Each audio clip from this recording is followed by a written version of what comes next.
just a party of violence, but really that they're a party for economic sustainability and growth for South Africa.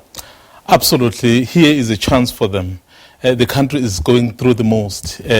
It's going through very deep political, social and economic hardships. So if you are the third largest party, you have the conference to be able to craft your vision, your own policy, how you look to the future. So are you able then to convince South Africans to say that which you have in the form of the governing party or even the opposition is not good enough? So you are the one. So this conference, Arabile, gives them that opportunity to really demonstrate to South Africans that, because remember, they've been growing.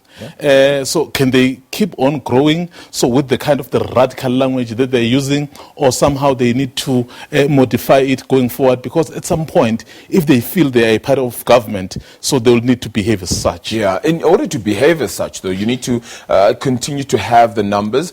As you said, they did grow them in the last election, so that was quite significant for them. Absolutely. But taking on the mantle and the mantra now of not just being the third biggest party, but wanting to take over from the DA as well and being the official opposition, that's going to be quite key. In doing that, they need to kind of occupy a whole lot more seats across the board, particularly in mayorships as well.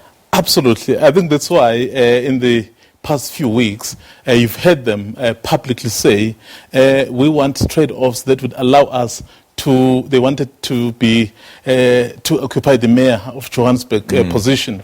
So, of course, now they are trying to deal with the issue of Tshwane, because I think they've seen the need, Arabile, that it's pointless to be the kingmaker, because at the end of the day, nobody really cares about you. I mean, as much as in Joburg we knew they were kingmakers, but people knew that the DA was in charge. I think that's what they want to do.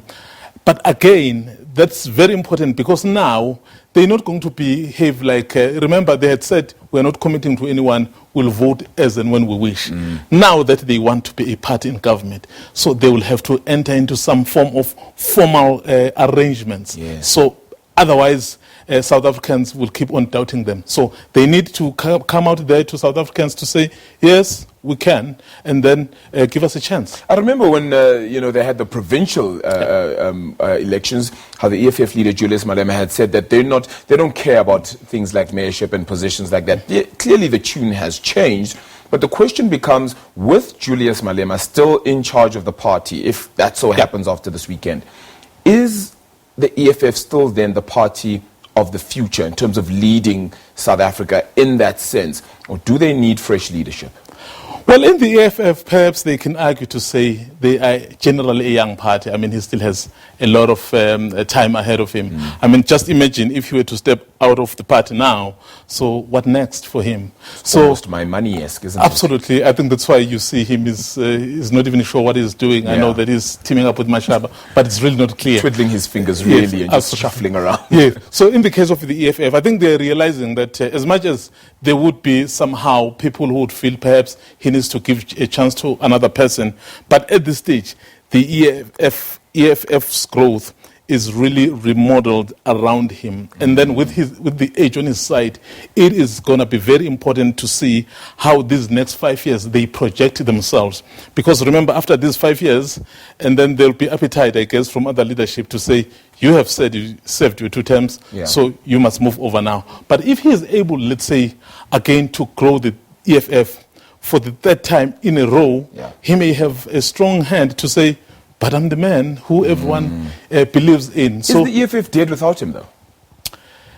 At the moment, let's be honest, I know that people say the EFF is everywhere, but at the moment, he is larger than life. Of course, we know that he is their public face. And of course, there are a number of other people who are emerging from the EFF. But if there were to be a removal of Malema at this stage, you will not see the EFF that you know. Very quickly, is he beginning to appeal to the upper middle class and perhaps the more affluent, if I can call it that, of South Africa? I would say generally there is a section of the middle class that feels he resonates with them in some of the things that he's articulating.